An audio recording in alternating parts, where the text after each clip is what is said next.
আসসালামু আলাইকুম দর্শক শ্রোতা দূরে কিংবা কাছে দেশ অথবা প্রবাসে যে যেখান থেকে দেখছেন সকলকে জানাই আন্তরিক শুভেচ্ছা অভিনন্দন। চলে এসেছি জারা ওয়ান হাইব্রিড ঘাসের জমিতে দর্শক। এখানে ঘাস কাটা হচ্ছে খামারের গরুর জন্য। আর আপনারা জানেন এই ঘাসটার সঠিক সময় হচ্ছে আপনারা যখন ঘাসটা 4 থেকে 6 ফিটের মধ্যেই কিন্তু কেটে খাওয়াবেন, তখন ঘাসটা বেশ নরম থাকে, সম্পূর্ণ ঘাসটাই নরম থাকে। আর প্রোটিনের পার্সেন্টেজটাও কিন্তু 100% থাকে। কারণ আপনারা জানেন ঘাসটা যত বড় হবে তত বেশি প্রোটিনের মানটা কমে যায়, শক্ত হয়ে যায়। সেই ক্ষেত্রে আপনারা খেয়াল করবেন 4 থেকে 6 ফিট এর মধ্যেই ঘাসটা কেটে পুরা জমি শেষ করে দিবেন। কারণ এই ঘাসটা যতবারই কাটবেন আবার ঠিক আগের মতো করে কিন্তু পুনরায় ঘাসটা হয়ে যায়। কারণ এইটা এমন ঘাস না যে একবার শেষ কাটলেন মানে শেষ, এরকম না দর্শক। প্রায় 8 থেকে 10 বছর পর্যন্ত আপনি ফলন পাবেন নির্দ্বিধায় সারা বছর ধরে।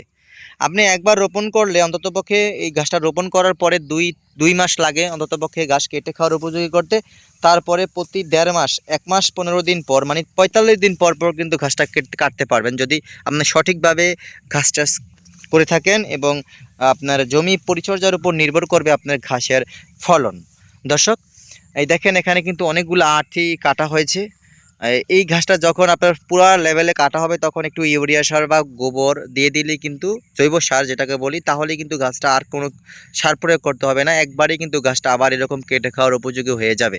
আপনাদের এই ভিডিওতে শিখাইলাম হচ্ছে ঘাস কোন সময় আপনারা কেটে খাওয়াবেন সেটা শিখাইলাম।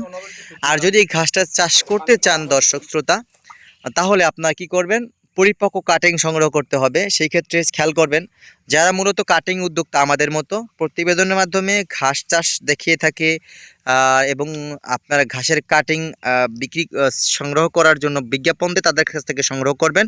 ইমো হোয়াটসঅ্যাপ নাম্বারে অ্যাড করে অনেক প্রতারক চক্র আছে কিন্তু আপনাদের ধান্দায় করে আপনাদের থেকে কিছু টাকা নেওয়ার ধান্দায় রাখে, তাদের থেকে আপনার দূরে থাকবেন। এই দেখেন এই যে এই পাশে কিন্তু বিশাল বড় বড় প্রায় 12 ফিট 13 ফিট করে উঁচু কিন্তু ঘাস রয়েছে। এটা হচ্ছে যে ঘাসটা আপনাদের দেখাচ্ছি বারবার, এই ঘাসের কিন্তু জাত ওইটা, ওই অংশ, ওই ঘাসগুলাই কিন্তু কেটে খামারি ভাই বোনদের কাটিং দিয়ে থাকি। ওইটা হচ্ছে আমাদের কাটিং যুক্ত ঘাস, ওই জমি থেকে শুধু কাটিং সেল করি আমরা খামারি ভাই বোনদের জন্য। বিশেষ করে আমাদের কাছ থেকে যারা কাটিং নেন তারা কিন্তু প্রতারিত হন না, কারণ আমরা সবসময় ভালো মানের কাটিং প্রস্তুত করি এবং ঘাস চাষের সম্পর্কে তথ্য উপাত্য দিয়ে থাকি। আমাদের চ্যানেলে আপনারা ভিজিট করে ঘুরে ঘুরে দেখতে পারেন আসলে আমাদের কথাবার্তা, চ্যানেল, কাজ অথেন্টিক বা সত্য কিনা যাচাই করবেন। এবং কি আপনারা যদি সন্দেহ তাও থেকে যায় তাহলে ইমো অথবা হোয়াটসঅ্যাপ নাম্বারে সরাসরি ঘাসের কোয়ালিটি, ঘাসের ধরন সব কিছু দেখে আপনারা অর্ডার করতে পারবেন। আমি বলতে চাই যারা খামার করার স্বপ্ন দেখেন তাদের উচিত প্রথমে ঘাস চাষ নিশ্চিত করা শতভাগ, তারপরে খামার পরিচালনা করবেন। ইনশাল্লাহ আপনি কাছাকাছির উপর নির্ভর করে যদি খামার পরিচালনা করতে পারেন, আপনি নির্দ্বিধায় এই বর্তমান সময়ে আপনি খামার পরিচালনা করে একজন সফল খামারি হতে পারবেন। এটাই চিরন্তন সত্য। সেই ক্ষেত্রে কাঁচা ঘাসের বিকল্প কোনো কিছুই হতে পারে না দর্শক। আর কাঁচা ঘাসের যোগান দিবেন এই জারা ওয়ান হাইব্রিড রয়েছে, ইন্দোনেশিয়ান স্মার্ট রয়েছে, আমেরিকান গুয়াতেমালা। এইসব ঘাসগুলা কিন্তু প্রতিটা ঘাসই আপনার গবাদি পশুর জন্য খুবই সাশ্রয়ী এবং উচ্চ ফলনশীল ঘাস। যদি কাটিং নিতে হয় আমি আবারও বলছি, স্ক্রিনে দেন নাম্বার যোগাযোগ করবেন। এতক্ষণ ধৈর্য ধরে ভিডিও দেখার জন্য আপনাদের অসংখ্য ধন্যবাদ। সবাই সুস্থ থাকবেন, ভালো থাকবেন। আল্লাহ।